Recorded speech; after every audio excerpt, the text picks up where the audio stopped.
কুম্ভ মেলা শেষ হলো। কুম্ভ মেলা শেষ হওয়ার ঠিক কিছুদিন পরেই এই ঘটনা ঘটলো এবং তারপরে যুদ্ধ শুরু হয়ে গেছে। যখন এই পৃথিবীতে ডাইনোসরের বাস ছিল, ডাইনোসর কি করতো? ছোট ছোট প্রাণীগুলোকে তাদের খাদ্য বানিয়ে নিত, যার জন্য এই পৃথিবীতে কোনো ছোট ধরনের প্রাণী, ইভেন মানুষের বাসযোগ্য হওয়ার মতো এই পৃথিবী ছিল না। সেই জন্য প্রকৃতি বা ভগবান কি করলেন? এই পৃথিবীকে মানুষের এবং অন্যান্য যে ছোটখাটো প্রাণী রয়েছে, যারা অন্যায় করে না, যারা প্রকৃতির নিয়মে চলে, তাদেরকে এই পৃথিবীকে বাসযোগ্য বানানোর জন্য ডাইনোসরকে এই পৃথিবী থেকে সরিয়ে নিল। তো বর্তমান সমাজেও এইরকম ডাইনোসর ভালো মানুষদেরকে, আমাদের ভালো যারা প্রাণী রয়েছে, যে জীবজগৎ রয়েছে, তাদের উপর অত্যাচার চালাচ্ছে।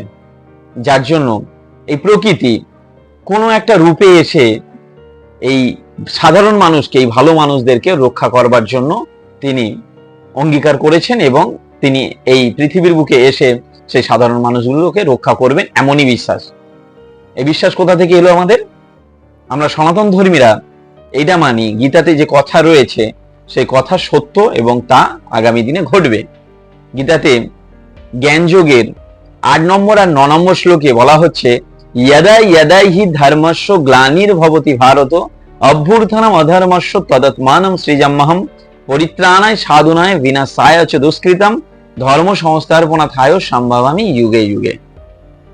অর্থাৎ এই পৃথিবীতে যখনই যখনই অধর্মের পথে থাকা ব্যক্তিরা ধর্মের পথে থাকা ব্যক্তিদের উপর অত্যাচার করবে, অনাচার করবে, তাদেরকে হত্যা করবে, তাদেরকে দমিয়ে রাখবে, তখন তখন এই পৃথিবীতে অধর্মকে অবদমিত করে ধর্ম প্রতিষ্ঠিত হবে। অর্থাৎ সনাতন ধর্মী মানুষের উপর যে অত্যাচার হচ্ছে, যে অনাচার হচ্ছে, নিরীহ মানুষদেরকে যেভাবে হত্যা করা হলো, এর প্রতিকার কিন্তু হবে।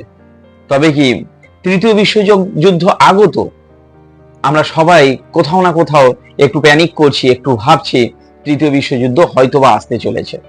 তো এই ব্যাপারে আমার ব্যক্তিগত কোনো মতামত নেই।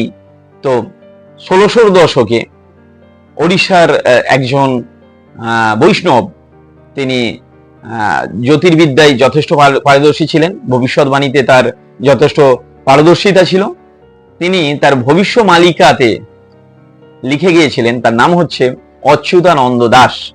এই অচ্যুতানন্দ দাস ওড়িশার এই বৈষ্ণব, তিনি তার ভবিষ্য মালিকা গ্রন্থে লিখে গেছিলেন যে 2025 সালের 29শে মার্চের পরে যখন শনি গ্রহ কুম্ভ রাশি থেকে বেরিয়ে মীন রাশিতে প্রবেশ করবে, তখন থেকে ভারতের দুর্দিন শুরু হবে এবং এই সময় থেকে তৃতীয় বিশ্বযুদ্ধের পটভূমি রচিত হবে।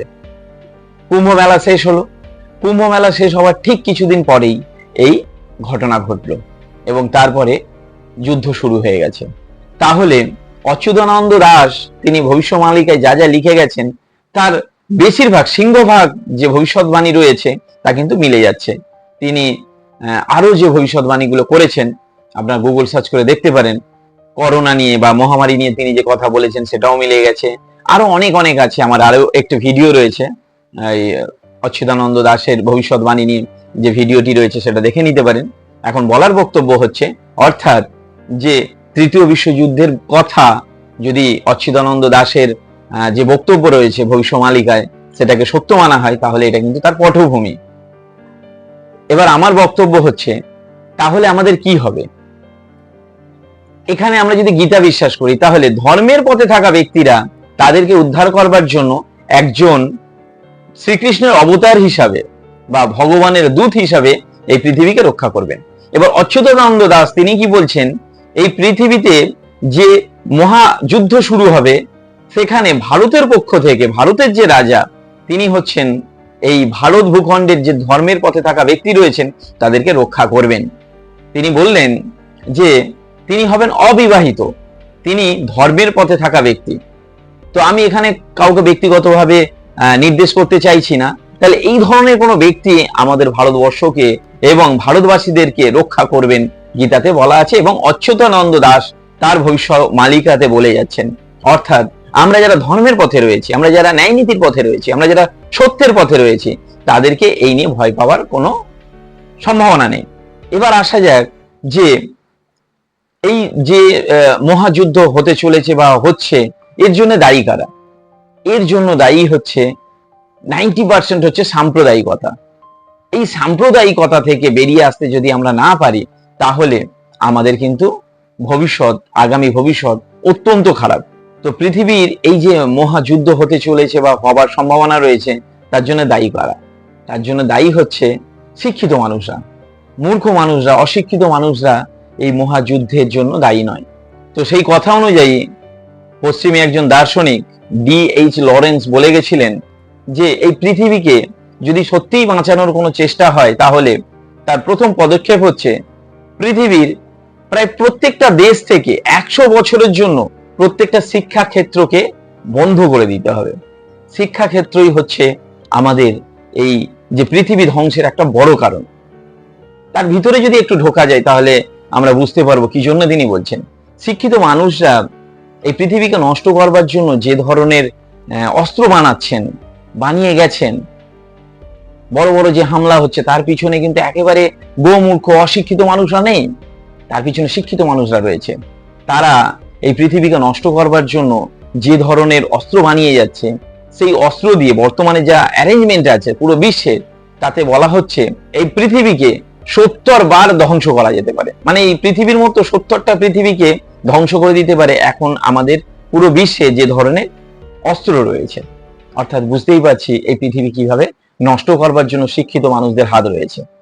তো এই ধরনের অস্ত্র পৃথিবীকে কিভাবে নষ্ট করতে পারে, আমার এত নলেজ নেই, শুধু একটা ছোট্ট তথ্য বললেই বুঝতে পারবেন।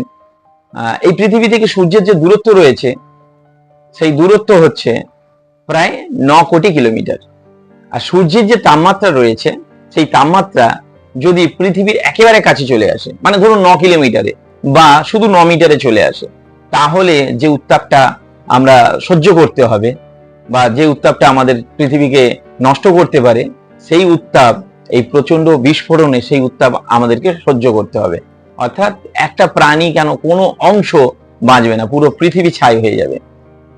মানে সোজা কথায় 100 ডিগ্রি তাপমাত্রায় যদি জল ফোটে, বাষ্প হয়ে যায়, তাহলে 1500 ডিগ্রি তাপমাত্রায় লোহা গলে যায়, আর 2500 ডিগ্রি তাপমাত্রায় লোহা বাষ্পে পরিণত হয়। এবার বুঝুন যে সূর্যের যে তাপ রয়েছে, সেই তাপের পরিমাণ হচ্ছে 10 কোটি ডিগ্রি। মানে বোঝাই যাচ্ছে কি হবে এই পৃথিবীর হাল। এবার অনেকেই বলতে পারে, যদি এই হাল হয়, তাহলে এই পৃথিবীর মানুষ যারা আছে তারা বাঁচবে কি করে? এমন হতে পারে যে ধর্মের পথে ব্যক্তিরা যারা রয়েছেন এই পৃথিবীর বুকে, সেই দিন আসতে দেবে না।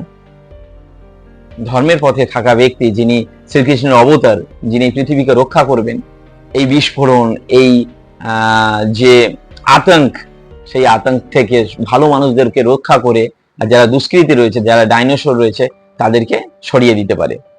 আর গীতা যদি আমরা মানি, তাহলে গীতা বলছেন ধর্মের পথে থাকা ব্যক্তিদেরকে উদ্ধার করা হবে। অর্থাৎ তৃতীয় বিশ্বযুদ্ধ যদি বিশ্বযুদ্ধ নাও হয় বা হয়, আপনি যদি ধার্মিক ব্যক্তি হন, আপনি যদি সততার পথে থাকেন, আপনি যদি ন্যায্য কথা বলেন, আপনি যদি কোনো অন্যায় না করেন, আপনি যদি কোনো পাপ না করেন, তাহলে গীতার কথা অনুযায়ী আপনি সেই যুদ্ধের দ্বারা এফেক্টেড হবেন না। আর আপনাদের মতো বা আমাদের মতো যারা ভালো মানুষ রয়েছে, যারা ধর্মের পথে আছে, তাদের জন্য এই পৃথিবী, হয়তো ভারত ভূখণ্ড রক্ষা পেয়ে যাবে। তো আপনি যদি গীতার কথা মানেন, তাহলে একটা ভরসা রাখবেন, আপনি ধর্মের পথে রয়েছেন, উপরওয়ালা আপনার মাথায় রয়েছে, আপনার কোনো ক্ষতি হবে না। তবে এই সময় একটু সুরক্ষিত থাকতে হবে, একটু সাবধানে থাকতে হবে, এই কথাটাকে মাথায় রাখতে হবে। যদি ভিডিওটি সঠিক মনে হয়, আমার জন্য কিচ্ছু করতে হবে না, এই ভিডিওটিকে আপনার লাইফে কাজে লাগান। ধন্যবাদ।